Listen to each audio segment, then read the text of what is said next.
اللہ فاعبد وکن من الشاکرین، بس صرف ایک اللہ ہی کی بندگی کیجئے اور شکر کرنے والوں بندوں میں سے ہو جائیے۔ یہ اس سورہ زمر کی چند آیات میں نے آپ کو سنائی ہیں، یہ میرے نزدیک اس موضوع پر انفرادی سطح پر جو توحید عملی کا تقاضا ہے، یعنی عبادت رب اس حال میں کہ اطاعت کو اس کے لیے خالص کر دیا گیا ہو، اس موضوع پر یہ قرآن مجید کا ضربہ صدام ہے۔ اس سے ذرا آگے آئیے، سورہ مومن میں اسی عبادت کا ایک ایسوٹیرک ایلیمنٹ ہے، ایک تو ایکسوٹیرک ایلیمنٹ ہے جو نظر آتا ہے۔ آپ نے اللہ کے حکم کے مطابق کوئی عمل کیا، دیکھنے والوں کو نظر آ جائے گا۔ آپ نے کوئی اور کسی چیز سے احتراز کیا، بچے اس لیے کہ وہ حرام ہے، لوگوں کو معلوم ہو جائے گا۔ آپ کسی محفل میں ہیں جس میں شراب نوشی ہو رہی ہے، ہمارے بہت سے لوگوں کو اس کا تجربہ ہوتا ہے، باہر جاتے ہیں، کوئی ایسی پارٹی ہے کہ وہاں شراب سرو ہو رہی ہے اور آپ نہیں پی رہے، تو لوگ اب آپ سے پوچھتے ہیں کہ آپ کیوں نہیں پی رہے، کیا وجہ ہے، اور آپ کہتے ہیں کہ یہ ہمارے دین میں حرام ہے۔ یہ گویا کہ ایک ظاہری عمل ہو گیا، آپ کی بندگی کا ظہور ہوا، اس کا اظہار ہوا۔ ایک اسی بندگی کا ایسوٹیرک ایلیمنٹ ہے جو اندر ہی اندر ہوتا ہے، وہ ہے اللہ سے دعا۔ اور اصل میں دعا جان لیجئے، ایک دعا تو ہے جو ہم کرتے ہیں ہاتھ اٹھا کر اور مانگتے ہیں، پھر وہ دعا جو باجماعت ہوتی ہے، یہ تو ظاہری ایک دعا عمل ہے جو نظر آ گیا۔ اصل دعا وہ ہے تضرعا وخیفہ، وہ جو انسان دون الجہر من القول، زبان ہلائے بغیر دل ہی دل میں جو اللہ کو وہ پکار رہا ہوتا ہے، اللہ سے استدعا کرتا ہے، اللہ سے ہم کلام ہوتا ہے، اللہ کے سامنے اپنی خطاؤں کا اقرار کرتا ہے۔ یہ جو اندر ہی اندر کی سرگوشی ہے، اس کو حضور صلی اللہ علیہ وسلم نے عبادت کا لب لباب اور عبادت کا جوہر قرار دیا۔ فرمایا الدعاء هو العبادہ، الدعاء مخ العبادہ، دعا ہی تو عبادت کا جوہر ہے۔ یہ دعا ہی تو اصل میں، مخ کہتے ہیں عربی زبان میں ہڈی کا جو گودا ہوتا ہے اس کو، کہ اصل میں جو گودا ہے اس کا جو جوہر ہے وہ در حقیقت دعا ہے۔ تو اب اسی توحید عملی کا ایک دوسرا تقاضا یہ ہوگا کہ کبھی بھی انسان اللہ کے سوا کسی اور کو نہ پکارے، اور نمبر دو یہ کہ اس کا یہ پکارنا جو ہے، دعا کرنا جو ہے اپنے پروردگار سے، یہ بھی مخلصین لہ الدین، اس کے لیے اپنی اطاعت کو خالص کرتے ہوئے، اس لیے کہ اگر آپ اطاعت میں شرک کر رہے ہیں تو اللہ سے دعا کرنے کا منہ ہی نہیں ہے۔ کس منہ سے اللہ کو پکار رہے ہیں جبکہ آپ نے اللہ تعالیٰ کے ساتھ وہ توحید فی العبادت کا تقاضا پورا نہیں کیا؟ آپ اللہ کے ساتھ اور ہستیوں کی بھی پوجا کر رہے ہیں، آپ نے اللہ کے ساتھ کچھ اور ہستیوں کو بھی مطاع بنایا ہوا ہے، اور تو کیا آپ نے نفس کو مطاع بنایا ہوا ہے، آپ نے دولت کو محبوب بنایا ہوا ہے اللہ سے بڑھ کر، تو کیا منہ ہے آپ کا کہ آپ اللہ سے ہم کلام ہو؟ لہذا در حقیقت یہ اندر کی جو اصل دعا ہے یہ وہی شخص کر سکے گا، اور اسی کا دل لگے گا اس میں کہ جو اپنی جگہ پر یہ احساس رکھتا ہو کہ میں نے اللہ کی بندگی کی ہے خالصتاً، اسی کی بندگی تمام بندگیوں سے آزاد ہو کر، تبھی اللہ سے دعا انسان صحیح معنی میں کرتا ہے۔ تو اس سورہ مبارکہ میں ایک سے زائد مرتبہ یہ مضمون آیا ہے، فادعوا اللہ مخلصین لہ الدین، پس دعا کیا کرو اللہ سے، پکارا کرو اللہ کو، لیکن شرط اس کے ساتھ ہے مخلصین لہ الدین، اس کے لیے اپنی اطاعت کو خالص کرتے ہوئے۔ اگر یہ نہیں ہو سکتا، ایک شخص کی زندگی جو ہے وہ غفلت میں گزری ہے، جہالت میں گزری ہے، نادانی میں گزری ہے، اب وہ اللہ کو پکارنا چاہتا ہے تو پہلے عہد کرے کہ اللہ جو بھی خطائیں تھی وہ آپ فرما دے، جو بھی مجھ سے غلطیاں ہوئی، تیرے احکام جو میں نے توڑے، اب عہد کرتا ہوں کہ آئندہ کوئی تیرا حکم نہیں توڑوں گا۔ تو اب اللہ کو پکاریے، اللہ سے دعا کیجئے۔ اسی چیز کا نام ہے استغفار اور توبہ۔ یہ جو حضور صلی اللہ علیہ وسلم نے فرمایا کہ میں بھی 70 مرتبہ اللہ سے استغفار کرتا ہوں، استغفر اللہ ربی من کل ذنب واتوب الیہ، میں استغفار کر رہا ہوں اللہ سے اپنی تمام خطاؤں پر، اور اب میں اس کی طرف متوجہ ہوتا ہوں، توبہ کر رہا ہوں، توبۃ نصوح، خالص توبہ۔ تو استغفار اور توبہ جو ہے یہ در حقیقت دعا کے لیے گویا کہ بمنزلہ تمہید ہے۔ استغفار کیجئے، توبہ کیجئے، اب اللہ کو پکاریے، اللہ سے دعا کیجئے۔ تو فرمایا فادعوا اللہ مخلصین لہ الدین، اور اسی سورہ مومن میں وہ آیت بھی آئی ہے جو آپ نے اکثر جمعوں کے خطبوں میں اور وعظوں میں سنی ہوگی، قال ربکم ادعونی استجب لکم ان الذین یستکبرون عن عبادتی سیدخلون جہنم داخرین، تیرے رب نے یہ کہہ دیا ہے، اعلان کر دیا ہے، مجھے پکارو، قال ربکم، تمہارے پروردگار کا اعلان عام ہے، مجھے پکارو، مجھ سے دعائیں کرو، میں تمہاری دعائیں قبول کروں گا، اور جو لوگ بربنائے استکبار میری عبادت اور میری دعا سے وہ ابا کرتے ہیں، انکار کرتے ہیں، اعراض کرتے ہیں، وہ جہنم میں داخل ہوں گے ذلیل و خوار ہو کر۔ اب یہ جو دو پہلو میں نے آپ کے سامنے توحید عملی کے بیان کیے، ایک اللہ کی بندگی ہمہ تن ہمہ وجوہ اور یکسو ہو کر، یک رنگ ہو کر، ایک صرف ایک ہی اللہ کو پکارنا اسی سے استغاثہ، اسی سے دعا، اسی سے استمداد، اسی سے استعانت۔ اب اس سے آگے بات چلتی ہے، یہی توحید عملی۔ اب ایک اجتماعی نظام ہے، ایک معاشرہ ہے، اس معاشرے میں دستور ہے، قانون ہے، انسانی زندگی جو ہے، جو کہا گیا ہے کہ انسان متمدن حیوان ہے، علیحدہ علیحدہ تو آپ رہتے نہیں کہ آپ اللہ کی بندگی کر سکیں۔ آپ ایک معاشرے کے اندر گتھے ہوئے ہیں، آپ جکڑے ہوئے ہیں، آپ کے رشتے ہیں، آپ کے ناطے ہیں، آپ کے کاروباری تعلقات ہیں، آپ جس ملک میں رہتے ہیں اس کا کوئی دستور ہے، اس کا کوئی نظام ہے، وہاں کوئی قانون نافذ ہے۔ اب یہ اجتماعی توحید کیا ہوگی کہ اللہ کا دین، اللہ کی اطاعت پورے اجتماعی نظام پر غالب ہو جائے۔ اگر ایسا نہیں ہو رہا، بلکہ یہ کہ زندگی کے ہم نے حصے بکھرے کر لیے ہیں کہ مسجد میں تو کاملتاً اللہ کی اطاعت ہوگی، لیکن پارلیمنٹ میں نہیں، ہائی کورٹ میں نہیں، چیف کورٹ میں نہیں، سپریم کورٹ میں نہیں۔ اگر یہ بات ہے تو اس کا مطلب وہی شرک ہو گیا، وہی تقسیم ہو گئی۔ جیسے انفرادی زندگی کی تقسیم شرک ہے کہ کچھ اطاعت اللہ کی کچھ کسی اور کی کر لی، کچھ اپنے نفس کی کر لی، کچھ رواج کی کر لی، کچھ زمانے کے چلن کی کر لی، تو یہی تو شرک ہے۔ یہ شرک ہے، عمل کا شرک۔ اسی طریقے سے اجتماعی نظام میں جب تک کہ پورا نظام اللہ کی اطاعت کے تابع نہ آ جائے، سیاست ہو تو اس کے تابع ہو، قانون ہو تو اس کے تابع ہو، عدل کا نظام ہے تو اس کے تابع ہو، معیشت ہے تو اس کے تابع ہو، سماجی نظام ہے تو اس کے تابع ہو، آئلی نظام ہے تو اس کے تابع ہو، جب تک کہ اجتماعی نظام پورا کا پورا اللہ کی اطاعت کے تحت نہیں آ جاتا، در حقیقت توحید کا تقاضا اجتماعی سطح پر پورا نہیں ہوگا۔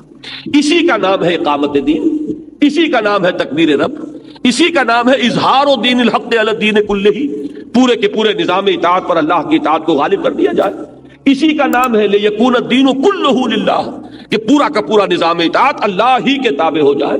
اسی کا نام ہے اعلاء کلمت اللہ، جو حضور نے فرمایا کہ اصل مجاہد وہ ہے جو جنگ کرتا ہے نہ مال غنیمت کے لیے، نہ اپنی بہادری کے اظہار کے لیے، نہ وہ کسی قومی یا قبائلی عصبیت کی بنیاد پر، بلکہ صرف اس لیے لتکون کلمت اللہ العلیٰ، تاکہ اللہ کا کلمہ سب سے اونچا ہو جائے، اللہ کی بات سب سے بالا ہو جائے۔ یہ جو عمل ہے، اس کے لیے پہلا قدم کیا ہوگا؟ دیکھیے اس کو اچھی طرح سمجھ لیجیے، میں چاہتا ہوں دو چار کی طرح بات سمجھ میں آئے۔ سب سے پہلا کام کیا ہے کہ میں اور آپ خود اللہ کے بندے بنے۔ اگر یہ ہم نہیں کر رہے اور ہماری اپنی اطاعت میں ابھی شرک کا رنگ ہے، ہماری اپنی محبتوں میں ابھی شرک کی آمیزش ہے، تو اس سے اگلا قدم اٹھنے کا سوال ہی نہیں۔ ہماری بندگی، ہماری اطاعت، ہماری عبادت اللہ کے لیے ہو، اطاعت کو اس کے لیے خالص کرتے ہوئے۔ اگلا قدم کیا ہوگا؟ اب اسی کی دعوت دیجئے، اسی کو عام کیجئے، لوگوں کو، اوروں کو بھی یہ بات کہیے کہ اللہ کے بندے بنو، اپنے خواہشات کی بندگی ترک کرو، اور کسی کی اطاعت جس میں معصیت آ رہی ہو اللہ کی، اس کو ترک کر دو، خدا واحد کی بندگی اختیار کرو۔ یہی دعوت ہے تمام انبیاء کرام کی۔ قرآن مجید میں آپ پڑھ جائیے، کتنی ہی صورتوں میں ایک ایک رسول کا نام لے کر فرمایا گیا ہے، ان سب کی ایک ہی دعوت تھی۔ نوح ہو، ہود ہو، صالح ہو، شعیب ہو، ابراہیم ہو، لوط ہو، موسیٰ ہو، عیسیٰ ہو، محمد الرسول اللہ ہو صلی اللہ علیہ وسلم علیہ الصلوۃ والسلام، دعوت کیا ہے؟ ان اعبدوا اللہ ما لکم من الہ غیرہ، اللہ کی بندگی کرو، اللہ کی اطاعت اختیار کرو، اس کے سوا تمہارا کوئی معبود نہیں ہے۔ یا یہ کہ الفاظ تھوڑے سے بدل جاتے ہیں، ان اعبدوا اللہ واطیعون، اللہ کی عبادت اختیار کرو اور میری اطاعت کرو، اس لیے کہ اللہ کی اطاعت کس کے ذریعے ہوگی؟ اللہ کا قانون کس کے ذریعے معلوم ہوگا؟ اللہ کی مرضی اور نامرضی جو ہے اس کا علم کس کے ذریعے حاصل ہوگا؟ اللہ کا نمائندہ کون ہے؟ وہ اللہ کا رسول ہے۔ جو بھی رسول وقت کا ہے اس کی اطاعت لازم ہے، اس لیے کہ اس کی اطاعت در حقیقت اللہ کی اطاعت ہے۔ ما ارسلنا من رسول الا لیطاع باذن اللہ، ہم نے نہیں بھیجا کسی رسول کو مگر اس لیے کہ اس کی اطاعت کی جائے اللہ کے حکم سے۔ اس کی اطاعت کس کی ہے؟ ومن یطع الرسول فقد اطاع اللہ، جس نے رسول کی اطاعت کی اس نے اللہ کی اطاعت کی۔ تو تمام رسولوں کی دعوت آئی ہے اسی عنوان سے، ان اعبدوا اللہ ما لکم من الہ غیرہ، یا ان اعبدوا اللہ واطیعون، اللہ کی بندگی کرو اور میری اطاعت کرو۔ قرآن مجید کیوں نازل ہوا؟ کتاب احکمت آیاتہ ثم فصلت من لدن حکیم خبیر، اللہ تعبدوا الا اللہ، اللہ کے سوا کسی اور کی بندگی نہ کرو۔ تمہاری تخلیق کا مقصد کیا ہے؟ فرمایا وما خلقت الجن والانس الا لیعبدون، میں نے جنوں اور انسانوں کو پیدا ہی اس لیے کیا کہ میری بندگی کریں۔ یہ دعوت جو ہے اس کا مضمون آیا ہے اگلی سورت میں، سورہ حامیم السجدہ میں، بڑے پیارے الفاظ ہیں، ومن احسن قولا ممن دعا الی اللہ وعمل صالحا وقال اننی من المسلمین۔ اس شخص سے بہتر بات کس کی ہوگی جس نے اللہ کی طرف بلایا، اللہ کی بندگی کی دعوت دی، لوگوں کو پکارا اس بات کی طرف کہ حرص و ہوا کی بندگی کو چھوڑو، خواہشات کی غلامی سے آزادی حاصل کرو، غیر اللہ کی اطاعت کا قلادہ گردن سے اتار کر پھینکو، ہر اطاعت کے خلاف بغاوت کرو، صرف ایک اللہ کی اطاعت، ہاں جو اطاعت اس کے تابع ہو اس اطاعت کو قبول کرو۔ یہ دعوت جو ہے ایک اعتبار سے بڑی باغیانہ دعوت ہے، اس لیے کہ دنیا میں جس کسی نے اپنی خدائی کا تخت جمایا ہوا ہے، وہ فرعون ہو، وہ نمرود ہو، جو کوئی بھی حاکمیت کا مدعی بن کر بیٹھا ہوا ہے، جو کوئی بھی اس بات کا مدعی ہے کہ ملک ہمارا ہے، ہماری مرضی چلے گی۔ آج کا تصور جمہوریت یہی تو ہے، عوامی حاکمیت، عوام کے پاس سوورنٹی ہے، عوام مالک ہیں، لہذا عوام کے نمائندے جو چاہے قانون بنا دیں۔ وہ دو مردوں کو شادی کا حق دے دیں، وہ دو مرد جو ہے میاں اور بیوی کی حیثیت سے رہ سکیں گے۔ وہ اگر ہم جنسی کو جائز قرار دے دیں، ہم جنسی جائز ہو جائے گی۔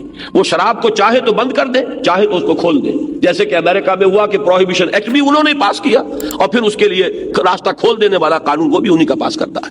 یعنی یہ کہ قانون سازی کا اختیار مطلق عوام کے ہاتھ میں ہے، جو عوام کے نمائندوں کے ذریعے سے بروئے کار آئے گا۔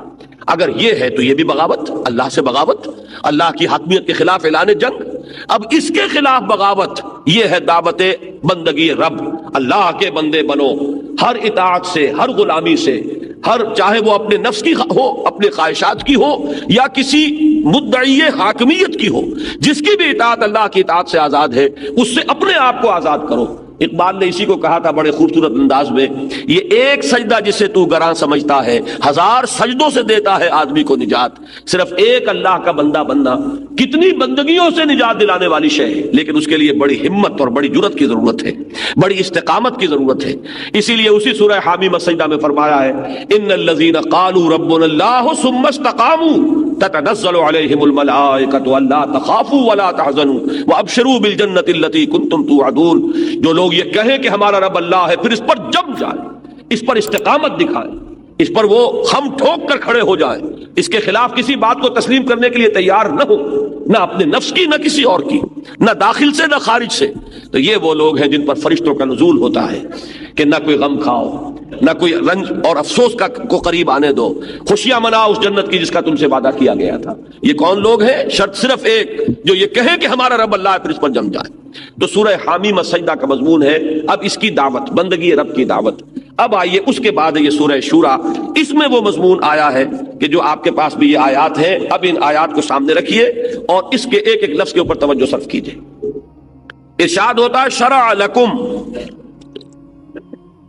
ان آیات کے مفہوم کے ضمن میں چونکہ بعض مغالطے کچھ لوگوں کو ہوئے ہیں خلوص و اخلاص سے، اور کچھ لوگ وہ دانستہ مغالطہ پیدا کرنا چاہ رہے ہیں، لہذا میں یہ چاہتا ہوں کہ آپ اس کے ایک ایک لفظ کو اچھی طریقے سے سمجھیں۔ شرع لکم، شرع وہی لفظ ہے جس سے شریعت بھی بنا ہے اور اسی سے شارع بنا ہے۔ شارع عام نہیں ہے، شارع کسی کہتے ہیں راستے کو، اور شریعت یہ بھی در حقیقت ایک راستہ ہے جس پر کہ اللہ اور اس کے رسول نے چلنے کا حکم دیا ہے، یہ کرو یہ نہ کرو، وہ شریعت یہ شارع۔ اور یہیں سے لفظ آیا شرع، مقرر کر دیا تمہارے لیے، شرع لکم، مقرر کیا تمہارے لیے، من الدین، دین میں سے۔ اب دین میں سے کے دو مفہوم ہو سکتے ہیں، اس لیے کہ چونکہ جب بحث ہوتی ہے، گفتگو ہوتی ہے، یہ نہیں ہے یہ ہے، تو میں اصل میں ثابت یہ کر دینا چاہتا ہوں کہ قرآن اپنے مضامین پر اس طریقے سے محافظت کرتا ہے کہ جتنے ممکن ترجمے کیے جا سکتے ہیں وہ سامنے رکھ لیجئے، مراد سب کی ایک ہوگی، سوائے اس کے کہ اس سے کنفیوژن پیدا کرنے کی کوشش کی جا رہی ہو، اور کوئی چیز نہیں ہوتی، نتیجتاً بات وہیں پہنچ جائے گی۔ اگر ایک جگہ پر دو ترجمے ممکن ہے، کوئی حرج نہیں، ان دونوں ترجموں کو دیکھیے کہ بات آخر کہاں جا رہی ہے، تو اس کی ایک مثال آ جائے گی کہ منطقی طور پر جو نتیجہ نکل رہا ہے وہ دونوں ترجموں کا ایک ہے۔ شرع لکم من الدین، اب یہاں پر من الدین کے دو ترجمے، فارسی ذرا سی اپنے سامنے رکھیے کہ از قسم دین، ایک ترجمہ تو یہ ہوگا دین کی قسم سے تم پر وہ چیز لازم کی جا رہی ہے، یا در بارے دین، دین کے بارے میں یہ بات لازم کر دی گئی، طے کر دی گئی۔ یہ دو ترجمے اس کے ممکن ہیں۔ شرع لکم من الدین، طے کر دیا ہے تمہارے لیے از قسم دین، یا طے کر دیا ہے تمہارے لیے در بارے دین، دین کے بارے میں، دین کے ضمن میں۔ اب یہاں سمجھیے دین کہتے کسے ہیں۔ یہ لفظ قرآن مجید کی ایک بڑی بنیادی اصطلاح ہے، اس کا جو سب سے بنیادی مفہوم ہے عربی زبان میں، یہ میں نے بارہا کہا ہے، آج پھر اشارہ کر رہا ہوں کہ جتنی اصطلاحات ہیں قرآن مجید کی، یہ سب عربی زبان کے الفاظ تھے۔ جب قرآن نازل ہو رہا تھا اس وقت یہ عربی میں مستعمل تھے، نیا لفظ قرآن مجید لاتا تو عرب سمجھتے نہیں. ظاہر بات ہے کہ پک اینڈ چوز کیا ہے قرآن نے. وہ جو زبان مستعمل تھی، جو عربی مبین تھی، جو اہل عرب استعمال کر رہے تھے، اس میں سے الفاظ کا انتخاب کیا ہے. وہ انتخاب حکمت کی بنیاد پر ہے. اچھا، ایک تو ہے عام الفاظ کا انتخاب، ایک یہ ہے کہ جب اسے اصطلاح کی شکل دی ہے تو اس میں اضافی مفہوم خود پیدا کیا ہے. مثال کے طور پر صوم کے کیا معنی ہے؟ رک جانا. اب رک جانے کے کیا معنی ہے؟ کس چیز سے رک جانا؟ اب صوم جو دین میں ہے وہ ایک اصطلاح ہے. صوم وہ روزہ ہے کہ صبح سے لے کر اور سورج کے غروب ہونے تک، طلوع فجر سے اور غروب شمس تک انسان کا کھانے پینے سے رک جانا، اپنی جنسی شہوت کو پورا کرنے سے رک جانا، جائز چیزیں بھی نہ کھا سکتے ہو نہ پی سکتے ہو، جائز طریقے سے بھی اپنی شہوت کے تقاضے کو پورا نہیں کر سکتے. یہ پورا قانون جو ہے اس کو پس منظر میں رکھیے. تو اب یہ صوم کا مطلب ہے. صوم کے معنی صرف رک جانا نہیں ہے. تزکیہ کے معنی کیا ہے؟ تزکیہ کے معنی پاک کرنا، صاف کرنا. لیکن زکوٰۃ کے معنی کیا ہے؟ زکوٰۃ آپ کہتے ہیں زکوٰۃ کے معنی پاک کرنا، صاف کرنا، جس طرح چاہے کوئی پاک کر لے، صاف کر لے. نہیں، زکوٰۃ اب ایک اصطلاح ہے. زکوٰۃ کا مفہوم ہے کہ اپنے مال کو پاک کرنے کے لیے جو طریقہ اللہ نے اور اس کے رسول نے معین کر دیا، اب اس کا نام زکوٰۃ ہوگا. یہ نہیں کہ کوئی شخص کھڑا ہو جائے، لغات القرآن نام کی کتاب لکھ دے، اور وہ باتیں تو صحیح ہوں گی کہ عربی زبان میں یہ لفظ اس معنی میں مستعمل تھا، لیکن اس لغوی مفہوم کو لے کر اصطلاحی مفہوم جو ہے اس سے بالا تر کر دینا، یہ ایک بہت بڑا گمراہی کا راستہ ہے جس کو کہ اس دور میں کچھ لوگوں نے دانستہ اختیار کیا ہے. اسی طرح صلاۃ کے معنی کیا ہے؟ صلاۃ کے معنی کسی کی طرف متوجہ ہونا. اب اقدام الی الشیء یہ صلاۃ ہے. اب کوئی شخص کہے کہ صاحب صلاۃ کے معنی متوجہ ہونا، بس اللہ سے لو لگا لیں، بیٹھے بیٹھے کر لیں، کھڑے کھڑے کر لیں، لیٹے لیٹے کر لیں. یہ صلاۃ جو ہے 5 نمازیں اور یہ 12 رکعتیں اور یہ 8 اور یہ 7 اور یہ فلاں اور اس کے لیے یہ شرط اور اس کے لیے رکوع اور سجود، یہ کوئی ضروری نہیں ہے. اس لیے کہ صلاۃ کے معنی تو صرف یہ ہے. تو یہ پھر میں عرض کروں گا کہ بہت بڑا دھوکہ ہوگا. صلاۃ کے معنی یقیناً توجہ کے ہیں، لیکن صلاۃ کی روح جو ہے اللہ کی طرف متوجہ ہونا ہے. یہی وجہ ہے کہ صلاۃ ہم شروع کرتے ہیں تو کیا پڑھتے ہیں؟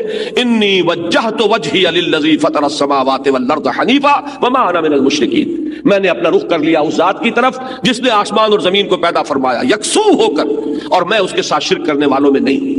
یہ اصل میں توجہ جو ہے اللہ کی طرف، توجہ کا ارتکاز، یہ نماز کی روح ہے.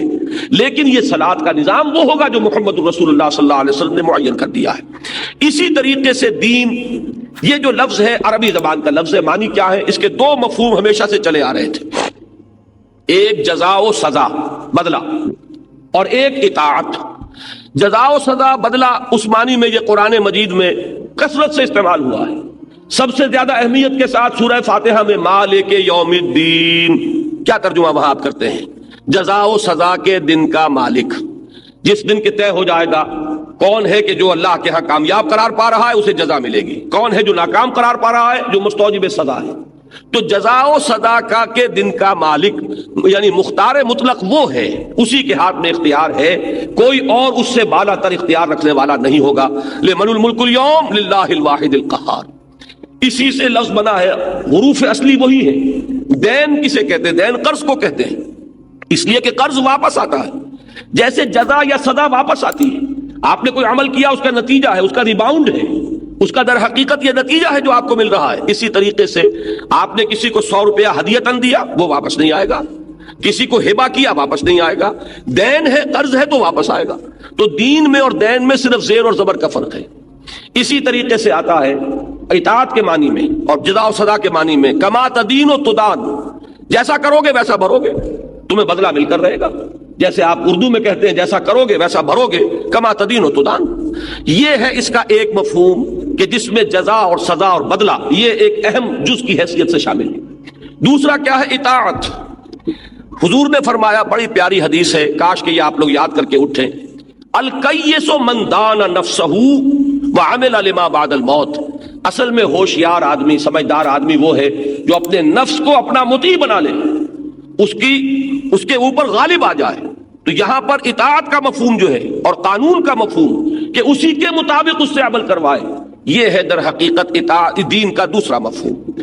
ان دونوں کو جمع کیجئے، اس سے ایک تصور قرآن مجید ابھار کر لاتا ہے. ظاہر بات ہے کہ دنیا میں جو بھی نظام ہوگا اس میں کوئی مطاع مطلق ہوگا جس کی اطاعت لازم ہوگی. اس کا قانون اگر اس کی مطابق عمل کیا جائے گا جزا ملے گی، خطابات ملیں گے، آپ کو طرح طرح سے نوازا جائے گا. اور اگر اس قانون کی خلاف ورزی کی جائے گی سزا ملے گی، جیل میں ٹھوسا جائے گا یا آپ کو سولی پر چڑھا دیا جائے گا وغیرہ وغیرہ۔ یہ پورا تصور جو ہے ان کو جمع کر لیجئے تو اب دین ہے نظام اطاعت۔ جس ہستی کو مطاع مطلق مانا جائے گا وہی در حقیقت اسی کی طرف اس دین کی نسبت ہوگی۔ جیسے سورہ یوسف میں آیا ہے، آپ میں سے اکثر حضرات کو وہ مقام مستحضر ہوگا، حضرت یوسف اپنے بھائی بنیامین کو روکنا چاہتے تھے، لیکن ظاہر بات ہے کہ وہاں قانون جو ہے وہ تو بادشاہ کا تھا، وہ بادشاہ جس نے خواب دیکھا تھا اور جس کے خواب کے نتیجے میں حضرت یوسف جیل سے نکلے ہیں اور ایک بہت بڑے عہدے پر فائز ہوئے ہیں۔ اب ان کے بھائی جو آئے ہیں قحط زدہ علاقے سے غلہ لینے کے لیے، حضرت یوسف نے پہچان لیا، انہوں نے نہیں پہچانا۔ انہوں نے کہا اگلی دفعہ آؤ، انہوں نے چونکہ 11 آدمیوں کا راشن لیا اور آئے تھے 10 بنیامین ساتھ نہیں تھے، وہ کہاں ہے تمہارا بھائی جس کا تم کہہ رہے ہو کہ اس کے لیے بھی راشن ملنا چاہیے؟ کہا کہ وہ ہے، باپ ہے اس کا، بوڑھا باپ ہے، وہ اسے اپنے سے جدا نہیں کرتا۔ فرمایا کہ اگلی دفعہ اگر اسے ساتھ لے کر نہیں آئے تو اس کا حصہ نہیں ملے گا۔ لہذا وہ کسی طرح خوشامد کر کے حضرت یعقوب کو انہوں نے آمادہ کیا، بنیامین کو بھی لے کر آ گئے۔ اب حضرت یوسف روکنا چاہتے ہیں، لیکن جو مصر میں نظام اس وقت ہے، اس بادشاہ کا ملوکیت کا نظام، اس میں جو قانون ہے ما کان لیأخذ اخاہ فی دین الملک، حضرت یوسف کے لیے یہ ممکن نہیں تھا کہ حضرت بنیامین اپنے بھائی کو وہ روک سکتے پکڑ سکتے دین الملک میں۔ یہ دین الملک کی اصطلاح کو ذہن نشین کر لیجئے۔ اسی لیے اللہ تعالیٰ نے وہ ایک ہیلہ جو ہے وہ اختیار فرمایا، جس کو کہ فرمایا گیا کذالک کدنا لیوسف ما کان لیأخذ اخاہ فی دین الملک، اس طرح ہم نے یوسف کے لیے ایک شکل پیدا کر دی، ورنہ اس کے لیے یہ ممکن نہیں تھا کہ وہ اس قانون ملکی، قانون ملکی، بادشاہ کے قانون کے تحت جو اس وقت نافذ تھا، وہ اپنے بھائی کو روک سکتے۔ تو دین الملک کی اس طرح آپ نے ذہن میں رکھیے، بادشاہت کا دین، بادشاہت کا نظام، جس میں مطاع مطلق کون ہے؟ بادشاہ۔ اس کا قانون ہے کہ جو واجب الاطاعت ہے، وہی جس کا میں نے ابھی ذکر کیا تھا۔ فرعون نے کیا کہا تھا؟ چند صدیوں بعد کا واقعہ اسی مصر کا ہے کہ فرعون جو ہے جب حضرت موسیٰ علیہ السلام اس کے پاس دعوت لے کر آئے توحید کی، اس نے کیا کہا؟ الیس لی ملک مصر، کیا مصر کی بادشاہی میری نہیں ہے؟ میرا حکم چلے گا، میں کسی اور کو ماننے کے لیے تیار نہیں۔ اس کا نام ہے دین الملک، جسے آج آپ کہیں گے بادشاہی نظام۔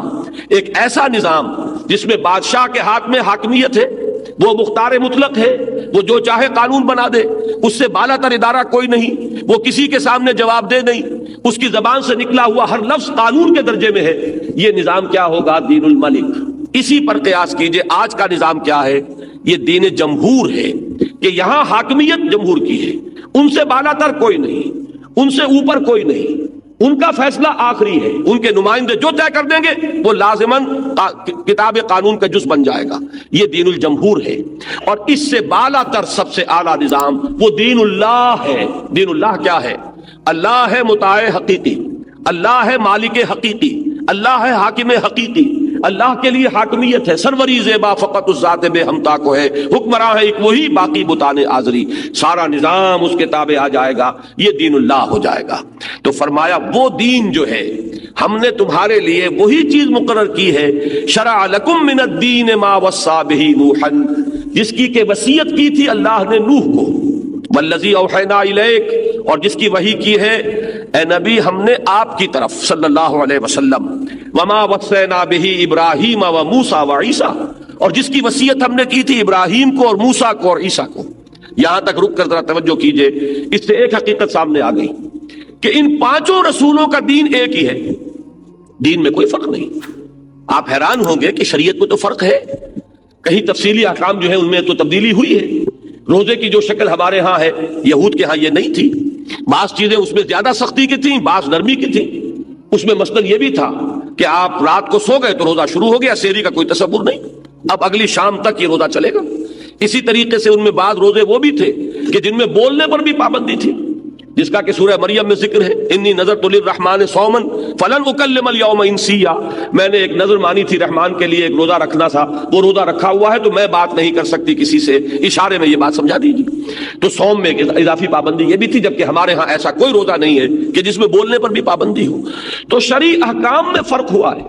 نماز کی یہ شکل جو حضرت جبرائیل علیہ السلام نے حضور کو سکھائی اور حضور نے پوری امت کو سکھائی اور حکم دے دیا کہ صلو کما رأیتمونی اصلی، نماز پڑھو جیسے کہ مجھے دیکھتے ہو کہ میں نماز پڑھتا ہوں۔ ظاہر بات ہے کہ نماز کی یہی شکل بعین ہی یہود کے لیے نہیں تھی، سابقہ امتوں کے لیے نہیں تھی۔ تو نوٹ کیجئے کہ دین سب کا ایک ہے، شریعتیں مختلف ہیں، یہ دو الفاظ اب بالکل علیحدہ علیحدہ آپ کے سامنے آ جانے چاہیے. دین آدم سے لے کر این دم تک اس میں کوئی فرق نہیں ہے، لیکن شریعت مختلف اوقات میں بدلتی رہی. تفاصیل جو ہے احکام کی، ان کے اندر تغیر و تبدل ہوتا رہا. ما ننسخ من آیت او ننسها نأتی بخیر منها او مثلها. ہم جب بھی کبھی آیت کو منسوخ کرتے ہیں، کسی حکم کو بدل دیتے ہیں، تو اس جیسا یا اس سے بھی بہتر حکم لے کر آتے ہیں. اگر شریعت موسوی کا ایک حکم ساقط ہوا، اس سے بہتر حکم وہ شریعت محمدی میں علی صاحب الصلاۃ والسلام آ گیا ہے. تو یہ دو چیزیں اچھی طرح سمجھیے کہ دین ایک ہے، شریعت مختلف ہے. اس کو اس مثال سے آپ سمجھ سکیں گے. آج کل ہم دو الفاظ استعمال کرتے ہیں، کانسٹیٹیوشن اور لا. ان دونوں میں فرق ہے. کانسٹیٹیوشن نظام کو طے کرتا ہے، اور لا وہ ہے جو اس نظام کے تحت وجود میں آتا ہے. لا بدلتا رہے گا. کانسٹیٹیوشن یہ طے کرے گا کہ کون ہے قانون ساز ادارہ، کون قانون بنائے گا، کس کو اختیار حاصل ہے. کانسٹیٹیوشن طے کرتا ہے ساورنٹی کس کی ہے. کانسٹیٹیوشن طے کرتا ہے کہ یہاں کے رہنے والوں کے حقوق کیا ہیں. کانسٹیٹیوشن طے کرتا ہے کہ یہاں جو ساورنٹی اگر ہے عوام کی فرض کیجئے تو کیسے ایکسرسائز ہوگی. اس طرح انتخابات ہوں گے، انتخابات سے یہ دو ہاؤس بنیں گے، اپر ہاؤس ہوگا، لوور ہاؤس ہوگا. اس طرح قانون جو ہے وہ وہاں پر کثرت رائے سے جو پاس ہوگا وہ سینٹ میں جائے گا، فلاں ہوگا. یہ سارا جو نظام ہے یہ کس نے دیا؟ دستور نے. اب اس نظام کے تحت پارلیمنٹ بیٹھی ہوئی ہے، قانون بن رہے ہیں. کسی قانون میں ترمیم ہو گئی ہے، کسی قانون میں اضافہ ہو گیا ہے. وہ کلا کہ ہاں آپ نے کتابیں دیکھی ہوں گی، چیپیاں لگی ہوتی ہیں. ایک قانون یہ تھا، اس میں فلاں دفعہ کا اضافہ ہو گیا، وہ بیچارے اس کو وہاں چپکا لیتے ہیں تاکہ یہ کہ جب ہم اس قانون کا مطالعہ کر رہے ہیں تو یہ بھول نہ جائیں کہ اس کی فلاں دفعہ میں یہ ترمیم ہو چکی ہے، بلکہ یہ کہ وہ ترمیم بھی وہیں پہ چپکی ہوئی ہمیں مل جائے. تو قانون میں رد و بدل ہوتا رہتا ہے. لیکن آپ کو معلوم ہے جدید کانسیپٹ کیا ہے؟ دستور کو حتی الامکان اس کو ہاتھ نہیں لگایا جاتا. دستور میں تبدیلی کو بہت مشکل بنا دیا جاتا ہے. قانون میں کثرت رائے سے فیصلہ ہو جائے گا، اور دستور میں آپ کو معلوم ہے 2/3 اکثریت ہو اور اس طرح کا معاملہ ہو. اور اگر فیڈرل قسم کا نظام ہے تو اس میں یہ کہ ہر صوبے کے نمائندوں کی بھی اتنی جو ہے تعداد، اس میں اتنی پرسنٹیج شامل ہو، تب آپ دستور کو ہاتھ لگاتے ہیں. دستور کے بارے میں کوشش زیادہ سے زیادہ یہ ہوتی ہے کہ اس کا تسلسل ہو، اس کا دوام ہو، اس میں تبدیلی نہ ہو. لیکن یہ ساری باتیں پاکستان کے حوالے سے بے معنی ہیں. ہمارا ملک وہ ہے، یہ ساری باتیں اصولی اعتبار سے کہہ رہا ہوں. ہمارا ملک تو وہ ہے، میں نے اس سے بھی پہلے وہ شعر کوٹ کیا ہے کہ اس سوچ میں کلیاں زرد ہوئیں، اس فکر میں غنچے سوکھ گئے، آئین گلستاں کیا ہوگا، دستور بہاراں کیا ہوگا. یہاں تو یہ کہ خاموشی گفتگو ہے، بے زبانی ہے زباں میری. تو بے آئینی ہی ہمارا آئین ہے، بے دستوری ہمارا دستور ہے. وہ بی پی سی رپورٹ لیاقت علی خان کی یاد کیجئے، 48 وہ ریجیکٹ ہوئی. اس کے بعد 56 تک معاملہ چلتا رہا، دستور بنا. اس دستور کو دن کی روشنی جسے انگریزی میں کہتے ہیں، لائٹ آف دی ڈے، دیکھنا نصیب نہیں ہوا کہ وہ ختم ہوا. 62 میں بنا، جس نے بنایا تھا اس کے ساتھ وہ بھی گیا. پھر سن 73 میں بنا. اس 73 کے دستور کے بارے میں یہ ماننا پڑتا ہے کہ جس نے بنایا تھا اس نے واقعی بہت بڑا کارنامہ سر انجام دیا تھا کہ کنسنسس کے ساتھ، تمام پارٹیوں کے مفاہمت کے ساتھ، گیو اینڈ ٹیک کے ذریعے سے سب کے دستخط حاصل کیے. اتنا کنسنسس ہمارے ہاں آج تک کسی بھی دستوری جو بھی دستاویز ہے اس کو حاصل نہیں ہوا. لیکن بدقسمتی یہ کہ جس شخص نے اتنا بڑا کارنامہ کر کے دکھایا، خود اس نے اس کی مٹی پلید کی. اس میں جو ترمیمیں شروع کی ہیں اور بروٹ میجورٹی سے جو ترمیمیں کی ہیں، اس نے اس کا حلیہ بگاڑ کر رکھ دیا. ایک بہت بڑا کریڈٹ جو اس نے حاصل کیا تھا اس نے اپنے ہاتھوں دفن کر دیا.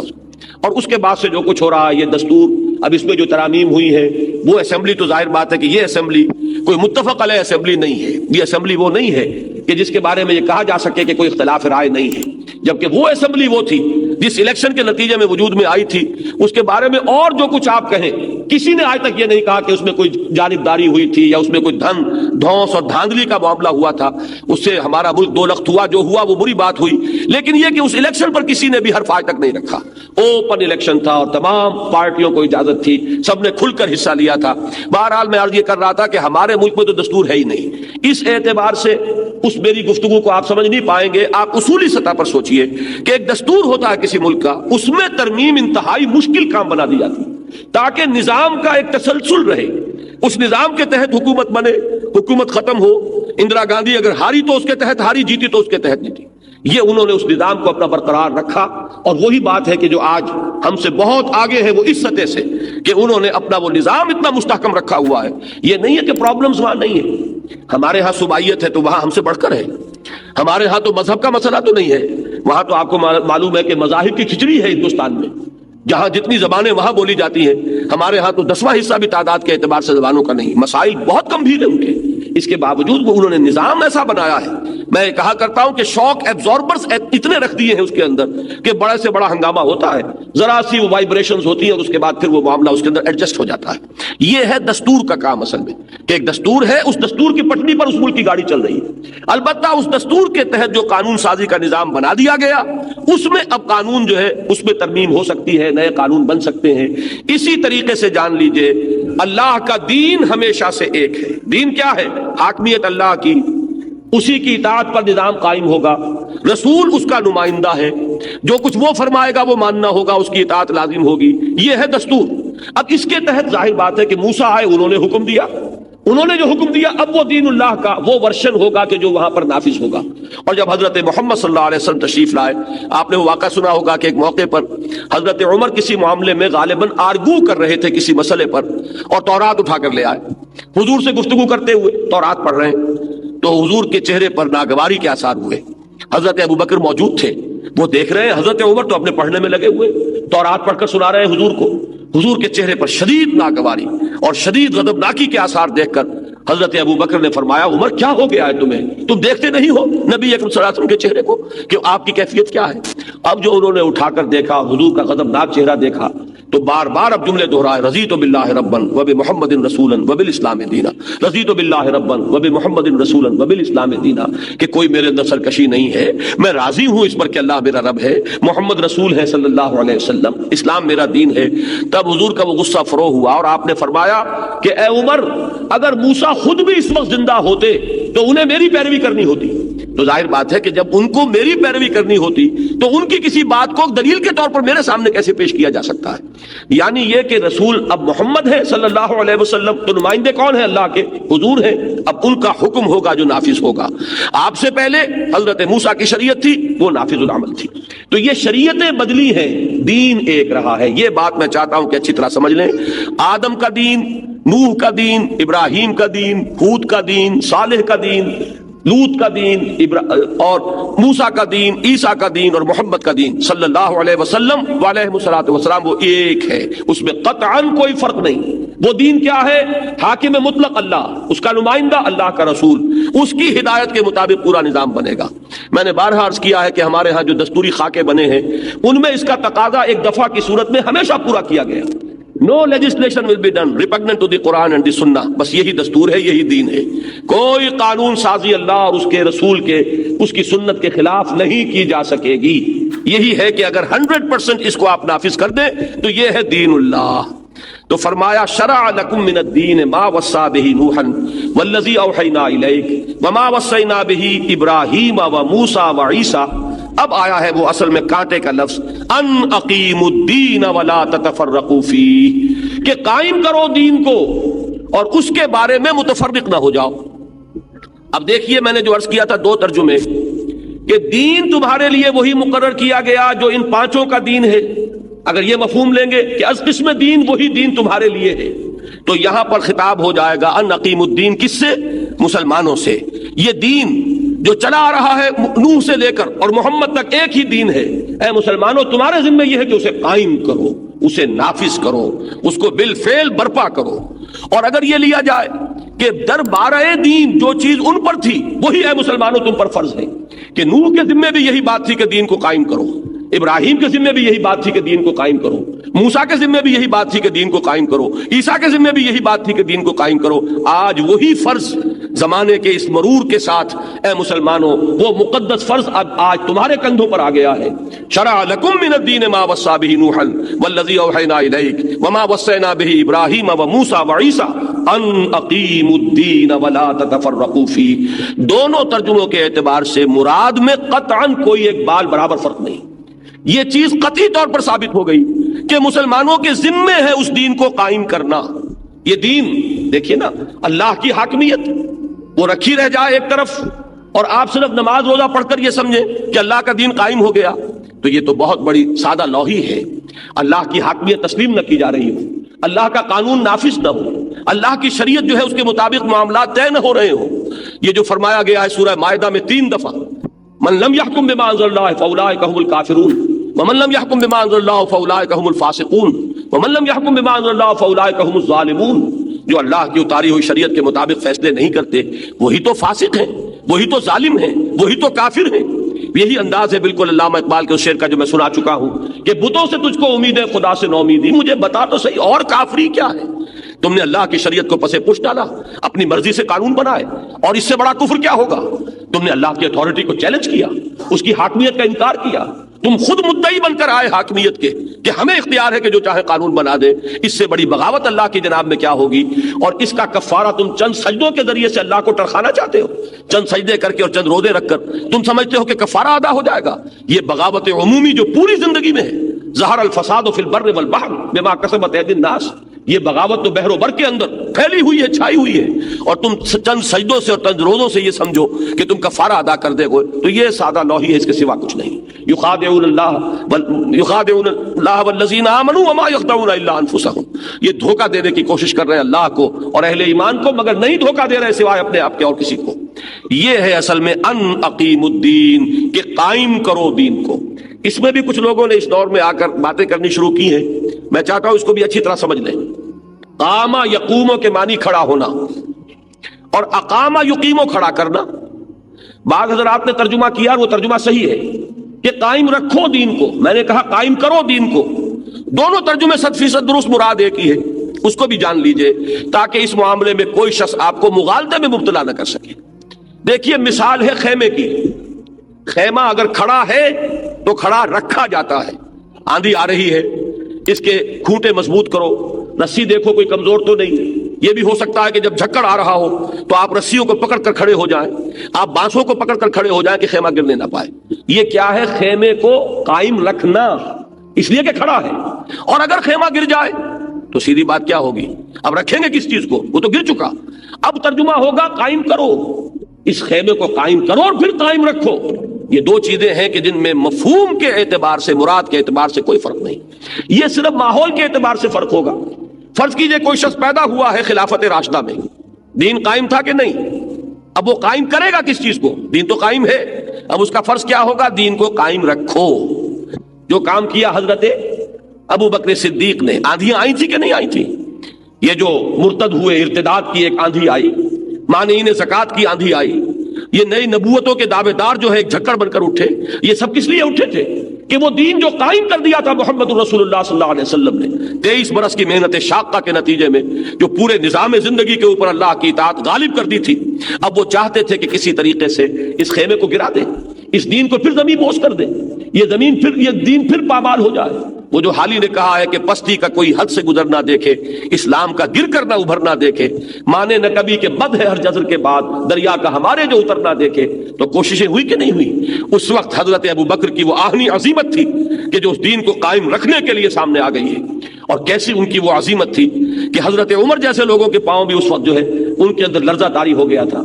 وہ بھی کچھ مصلحت کا مشورہ دے رہے تھے کہ کم سے کم یہ مانعین زکوٰۃ جو ہیں ان کے ساتھ، ان کے خلاف کوئی آپ محاذ نہ کھولیں، آپ نئی نبوت کے دعوے داروں سے جنگ کریں، ٹھیک ہے، لیکن انہوں نے تو کوئی نئی نبوت کا اقرار نہیں کیا۔ لیکن حضرت ابو بکر رضی اللہ تعالیٰ عنہ کی عظیمت کا عالم یہ تھا کہ خدا کی قسم اگر یہ حضور کے زمانے میں زکوٰۃ کے اونٹوں کے ساتھ اس کی رسیاں بھی دیتے تھے، اب اگر یہ اونٹ دے اور رسی روک لے تب بھی میں ان سے جنگ کروں گا، میں دین کے اندر کوئی ترمیم نہیں کرنے دوں گا، وہ دین جو محمد رسول اللہ نے ہمیں دیا، اس دین کو قائم رکھنا ہے، اس میں کوئی کمی ہم نے گوارا کر لی تو دین قائم کہاں رہے گا؟ تو یہ جان لیجئے کہ خلافت راشدہ میں دین کو قائم رکھا گیا، نہ یہ کہ قائم کیا گیا، قائم کیا تو محمد رسول اللہ نے صلی اللہ علیہ وسلم، انقلاب عظیم جو آپ نے برپا کیا۔